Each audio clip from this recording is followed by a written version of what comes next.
Hey guys, just a heads up, there are two 35 HQ sanctuaries tile hidden for RSS in the gray. One has T10s, but the other has T11s rider main. Looks like they're ignoring the nap. Can someone send a message to the R4s on Discord? I already posted chords in state. Make sure you bubble up for VC. What?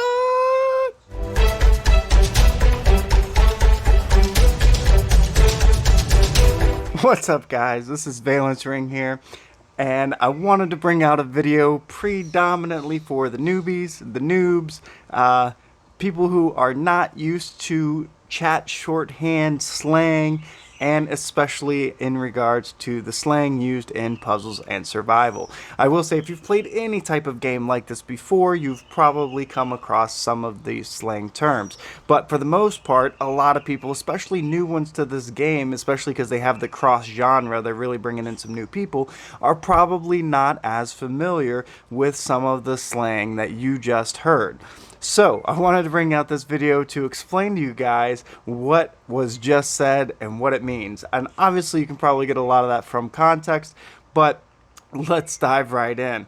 So, just for the record, alright, it says, you guys, just a heads up there, 235 HQ. If you don't know what HQ is, obviously that's your headquarter level. Now, why would they say headquarters and sanctuary? Well, technically, the sanctuary is based off of your headquarter level, but your headquarters is a part of your sanctuary. It is not your sanctuary.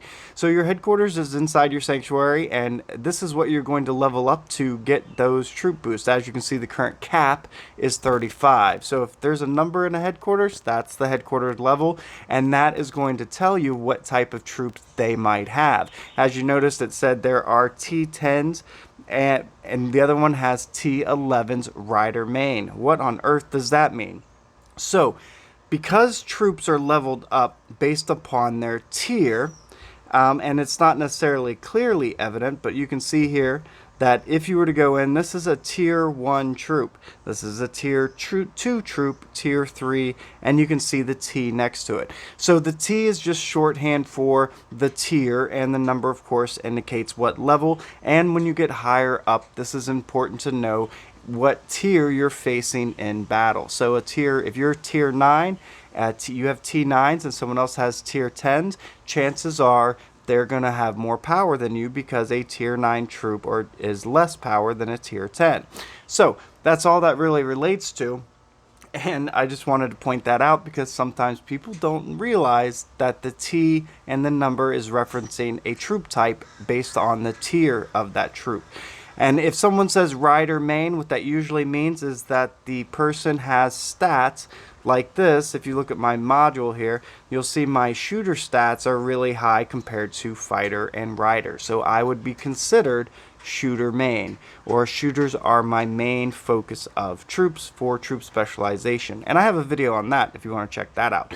But at any rate, so if someone calls someone else a troop their main, then it means that their stats are stacked for that type, and it usually means that they're going into their Hall of War and stacking their troop form set just like this, so that it's all shooters, or all riders, or all fighters. So that being said, that's what the main means. And if we go back in and dissect this sentence a little bit more, we'll see that it says they're tile hitting for RSS in the gray.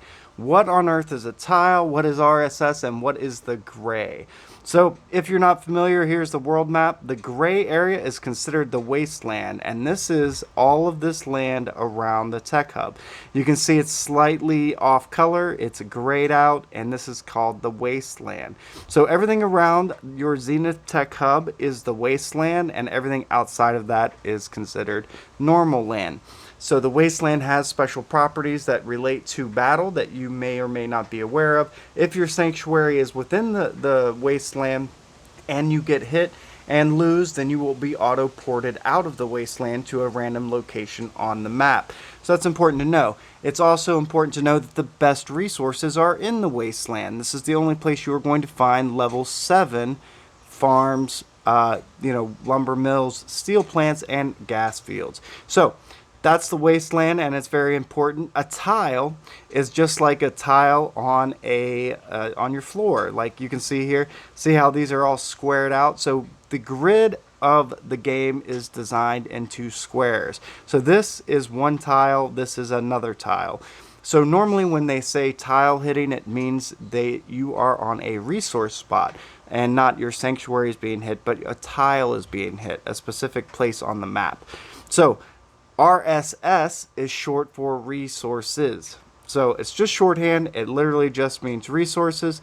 So that's interesting to keep in mind. So we've got that. So what else is there? It looks like they're ignoring the NAP. What's a NAP? A NAP stands for non-aggression pact. So this is often what you do when your alliance and other alliances agree to not attack each other in any way, shape, or form. This includes tile hitting, sanctuary battles. It also includes scouting and things like that. So there is no aggression between your alliances. And you can do this with out-of-state alliances or alliances within your own state. But basically it just means, hey, we're going to play friendly with each other and pretend like we're one big alliance even though we're not. Because, believe it or not, I cannot attack my own alliance members. I can reinforce, I can transport resources, and I can check out their player info. I can mail them, I can bookmark them. I cannot attack this person because they are in my alliance. However, I can go right over here to someone not in my alliance and you instantly see that I can attack and rally attack. So naps are important to help, like, we are very close here with PR1, this from the Woodshed, TWS. And a lot of those, just so you know, the three-letter acronyms are shorthand for the name of the alliance. So PR1, S-W, those are the shorthand names, the alliance tags, and that's another vocabulary word you might need to know. If someone says drop tags, it means leave the alliance. And that's because when you're tagged, again, like I said, if I wanted to attack this person, I cannot, but I can't attack this person because they are not in my alliance.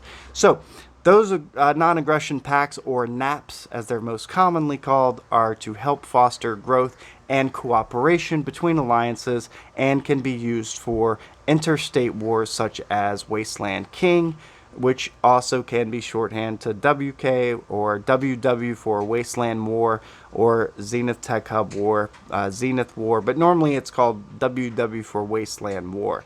At any rate, that being said, NAPs are very important, so you definitely need to know what that means. And then, of course, it says, can someone send a message to the R4s on Discord? So, Discord, I have a Discord server, and my alliance also has a separate Discord server, and then there's a state Discord server, and then there's the puzzles and survival Discord server. So each server is basically on Discord is just a place to chat with other players or other people based upon your cooperation with them. So my Discord server is based around people that watch my YouTube or that are in my alliance or that want to interact with me outside of the game in ways that we can't interact inside the game, such as sharing screenshots. If you don't have Discord, I would definitely recommend checking it out. And of course, you can join my Discord server. Check it out in the links in the description below. That being said, that's Discord, and R4s is in direct relation to your alliance. So if we come in here and we can look at the alliance member, at the very top of the alliance members page are your militarist, recruiter, overseer, and diplomat. These are roles that are designed to help. They're considered leaders of the alliance in that they help the actual leader, the R5, who in our case is Daddy777. Thank you, Daddy, for being a great leader. And as you can see, I'm the militarist. So, but an R4 is anyone with the rank of R4 for the alliance or higher, usually higher. R4s and R5 is there's only one R5 and it's always the leader.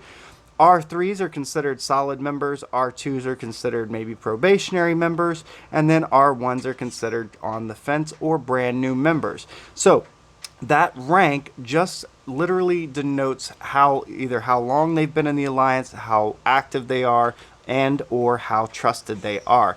R4s are considered leadership even if they don't have a specific role. R5, of course, is the leader, and you should definitely listen to that guy. So if you want to message an R4 on Discord, then you can do that. And if the server is set up correctly, you can use the @R4 symbol, which is very helpful. At any rate, moving on. So that's the alliance members, R4, R1 through R5. And then we're going to look at, I already posted chords in state. So what are coordinates? Coordinates are any location on the map. You can see here the coordinates are listed and the shorthand is chords. You can tap on this and it will allow you, if it'll let me, you can tap on this and it will actually allow you to share that in the alliance chat. You can move over to the state chat and do the same thing and post chords in the state chat. You have to be inside the chat when you click on the chords and it will send it in that chat. That being said, it's just a shorthand to let people know that there is a location that has been shared, and that is the coordinates. If someone asks you for your chords, it means to tap on your sanctuary and post your chords in your chat. That being said, I'm not going to do that just because nobody needs to know where I'm at right now. All right, so moving on, let's look at make sure you bubble up for VC. Most special events have a shorthand associated with it because it takes too long to type it out and there is a character limit. So VC stands for Valiant Conquest, and that's an interstate war where you can go to other states and duke it out for resources or just bragging rights, kills, casualties, that kind of thing. And just to show off your military prowess. And then there's Wasteland War, which is WW. There is ACE, or GAC. And this is one of my favorite acronyms, GAC. You'll see that a lot. Stands for Global Ace Commander. We just finished our Global Ace Commander, but if it was going on, you could see it here. So anytime you see GAC, ACE, usually those are the two that are used. It stands for Global Ace Commander, and that is a special event. You will see people use AT for Alliance Trial or AS for Alliance Showdown. Sometimes they will be actually typed out more for those. And then, of course, other events are specified in a variety of ways. But if you're not sure and someone posts something that looks funny to you, just ask. You're probably going to look silly, but in the long run, you'll know for next time. All right, so the only other thing I really want to talk about is bubbles, and a bubble is a shield because it looks like a gentle little bubble over a sanctuary. As you can see, Captain Marvel is bubbled up or has a shield popped, and of course, when people refer to a shield popping, they usually mean a shield coming down. So if we were to sit here and watch Captain Marvel until their shield popped, it would mean that they would then be attackable. This is a rare situation, usually for Wasteland War. But if someone's talking about a bubble or bubble up, it usually means that they're talking about putting up a shield for your sanctuary. This will protect you from scouts and attacks and will protect your resources. So very important to know what they mean when they say bubble up or shield up. So the other thing that does often sometimes rain confusion, even though it's not necessarily shorthand, it is a little bit slangy, is talking about soloing a layer. As you can see here, we have a layer going on, and Snowy Nicole is running a layer, and Dear TK joined with one troop. This is considered soloing a layer. Now, there could be any number, up to 6, people joining her rally, and it would still qualify as a solo if everybody only sends one troop. And the reason it's called a solo is because someone has to join your rally for it to actually take effect, but it does not specify that they have to send any worthwhile troops. So you could send a tier 1 taxi and that is considered helpful, even though we all know a tier 1 taxi is good for moving food around. So that being said, anytime someone says soloing a layer or doing a solo rally, it means that they are going to send only their troops as main and everybody else sends one. It's just designed to help save on kills and casualties, and also as an indication of how strong you are as a measure of your strength based upon the level of layer that you can rally. So if someone says, I'm going to solo a 35, that means probably not a headquarters. They're going to solo a level 35 zombie layer. So there are like I said, a couple events that are shorthand, and you'll get to know them as you play. Res War stands for Reservoir War. Some people call it Water War, and that can be confusing if people use the double shorthand WW for Water War or Wasteland War. So most people usually specify it as Res War. But some people might call it the Water War, and that's for Reservoir War, a special event. Of course, you have Joy, which is another event, and that is the Joy Coin event, which is pretty complicated. And you have DD, which is Doomfest Divination, and I don't know. There's other events also that probably have shorthand, but so for the most part, I think I covered everything that's really important that you really need to understand. The only other two things that I want to mention, because some people do talk about it, is STAM and AP. Stamina, or STAM, it stands for stamina, and that is what you use to attack zombie layers. AP stands for action points and is what you use in campaign. Both can be seen up here at the top of your, right underneath your avatar. But AP, as you can see when you go into campaign, it just shows you how many action points you have. While when you're in your sanctuary, you will see stamina and action points, and how much you have, and how much longer it's going to take you to fill it up. So STAM and AP is another important one because they are talked about rather often. If someone says Eva, they mean Nova because the name changed, but Eva and Nova are the same thing, just so you know. All right. And then you got Noah's Tavern, and if anybody talks about the different types of coins, it's basic, int, or advanced. Int stands for intermediate, ADV stands for advanced. So that's pretty much everything, guys. I know it's a lot, but make sure you know your vocabulary, because when you get into chat and people start throwing out some crazy slang like this sentence here, you might not know what's going on. But now that you know, hopefully that helps you out. Give the video a big thumbs up if it did help you out. Subscribe to my channel if you want to see more videos like this. And as always, guys, thanks for watching.